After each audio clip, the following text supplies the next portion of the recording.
Hey, good Monday morning. We're gonna do something a little different with the guitar videos I usually make. I'm gonna talk about this guitar that I recently acquired a few weeks back on a trade. I got two guitars for one guitar. I was selling a guitar for, I don't know, I want to see about, I know I started at 12, and I think I went down to 1,000 or something, or maybe I went down to 800. But this fella reached out to me on Marketplace, and he offered me two, and knowing what they were, it would have been dumb for me to say no. This one we're going to talk about, I had plans. As soon as I saw it, this is one of the ones I kind of low-key wanted to get anyways, because I had plans of what I wanted to do with it. But we're going to get, both guitars had issues. Like the first one was or the add-in one, was a G&L Asset Classic hollow body Telecaster, and I had to do some serious work to it, and then I customized it to be my own thing. You know me, if it's something I dig, I will customize it, but not to the point where it can't be resold. And then this one, the one we're going to talk about right now, is the PRS SE NF3, and it's one of the ones that I've been wanting. We had a lot to talk about with this guitar. Now, I don't know if it's the fella didn't know how to set up the guitars or whatever, but both of them, the necks were really bad. Intonation was really bad. Action was really bad. And no, it wasn't because they had 10 gauge strings on them, because they both have 10 gauge strings on them now, and I reset them. So there's other issues at hand. I'm going to turn the camera around so you can see the guitar, and we'll get into it. 1 second. Alrighty, we're back. This is the new girl, the NF3, PRS SE NF3. As you can tell, it looks brand spanking new, nice and clean, and it was shiny when I got it. It was pretty clean. Now, the things that I did to it was I changed the pickguard and the tremolo plate to the tortoiseshell, because I figured that looked a lot better than the black one on here. I changed the saddles to brass. There's also a brass block now. It didn't come with one. I changed the knobs from black normal speed knobs to these PRS USA style ambered lampshade knobs. I also changed the tuners to locking tuners. I changed the tuner buttons to buttons that match the tortoiseshell. Now, and I changed the strap buttons to the American style strap buttons. Now let's get into the issues. Like I said, this neck had some serious issues. Now, I thought it was just it needed to be set up.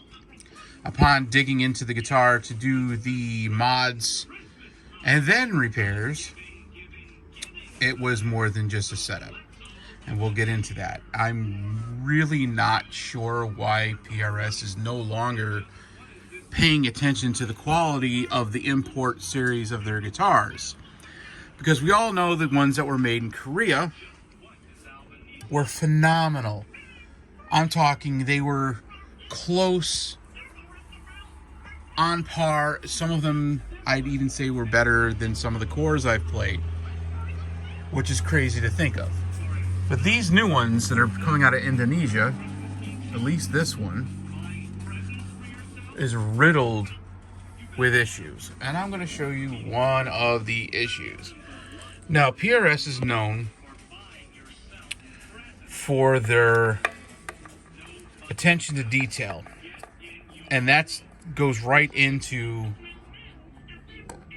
the import line. And anybody who's into PRS guitars will tell you the same thing. Almost all PRS guitars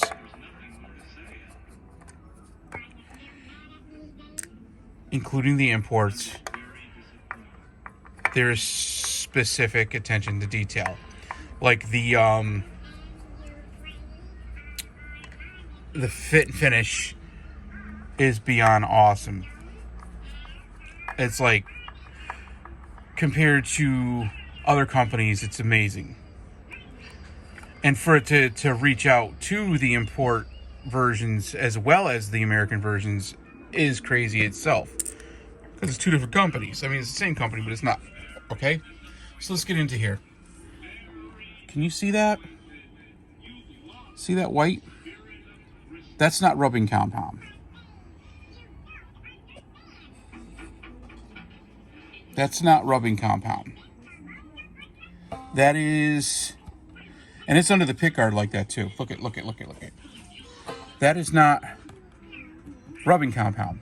That's the finish. Now, I know some of you are going to be, oh, well, it's just in the cavity. You can't really see it. Dude, some people don't have the cavity covers on their guitars so they can get in and do adjustments, and they prefer the look without the cavity covers. So that should be as clean as the outside of the guitar. That should be beautiful. You know what I'm saying? And it's not. For a brand new guitar, that's not cool. Oh, you see the nice brass block I installed? That's not cool at all for that to be like that. I'll put the tremolo cover back on a little later. So, like I said, that's under the pickguard as well, the fit and finish. So say I wanted to put a clear pickguard to accentuate the beautiful metallic orange that's on top, or tangerine, or whatever color they want to call this. Say I wanted to show it off with a clear pickguard. I couldn't, because it's got that white and gray crap all inside, because they didn't do the fit and finish where they needed to go. Now, issue 2. Now, issue 2 is across the board with PRS guitars. I noticed that when you get the guitar, the bridge is never floating, and it's supposed to be a floating style bridge. That's not a problem. I'm used to fixing that. Cool. So kind of not really an issue. But the neck was an issue. Once I got the brass saddles and brass block on, and I tried to do my setup, I couldn't do my setup because A, the action was way up here, and B, I couldn't get it in tune correctly, get it intonated correctly. There'd be buzzing in different areas, and it wasn't for relief or non-relief of the truss rod. It was because of the angle that they carved out the neck pocket.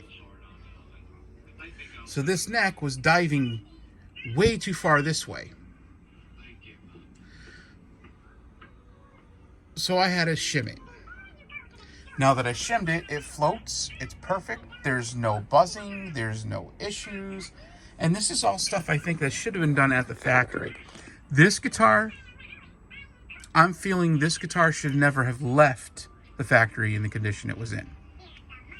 I don't know how many more are like that, but that's a big beef with me. Not to mention, strings are off. The nut fell off. It wasn't affixed.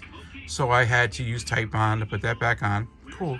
Not a big issue, but it is an issue because you think about it. When you're playing guitar and the nut's not attached, that nut's going to slide, right? And that's what happened. The nut came right off. The other thing, and this, I got to delve into this a little bit more, and I'll put a screenshot of it because I looked into it, and I'm at a loss. These are their narrow field pickups. Love the tone out of these pickups. It only comes with a 5-way blade, and that's it. Tone volume, not a push-pull. Should be a push-pull here.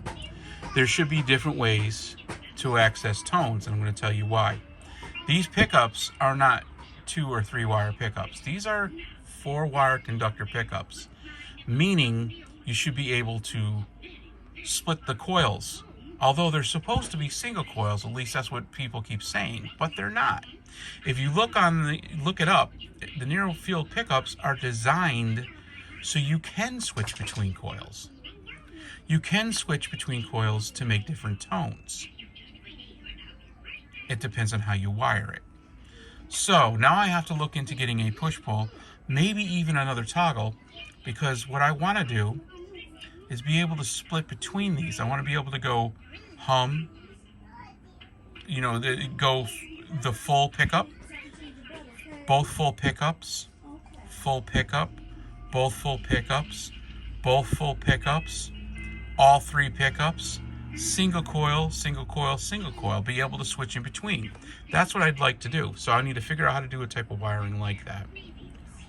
Other than that, now that I got the action intonation correctly on this, I am absolutely in love with this guitar. Maybe they should look into doing an S2 version of this same model.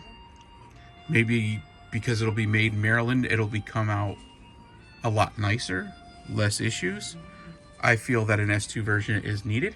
I feel an S2 version is necessary. PRS, if you're hearing me, I really think you should do one.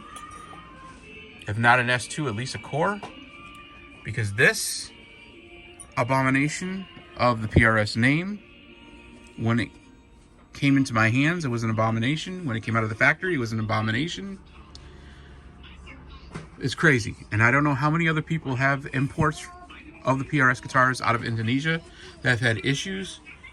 But if you had, please let me know, because this is just, no, it shouldn't happen. Anyhow, have yourselves a great day. I wanted to do some tones of this, but one of my kids are sleeping, so maybe I'll do another video with some tones, show you the sounds. This guitar is beautiful. I'm just saying, I absolutely in love with this guitar now that I did this work to it. But out of the box, I was not impressed at all. And I'm wondering how many other people were not impressed with Indonesian-made PRS guitars as well. All right. Catch you guys later.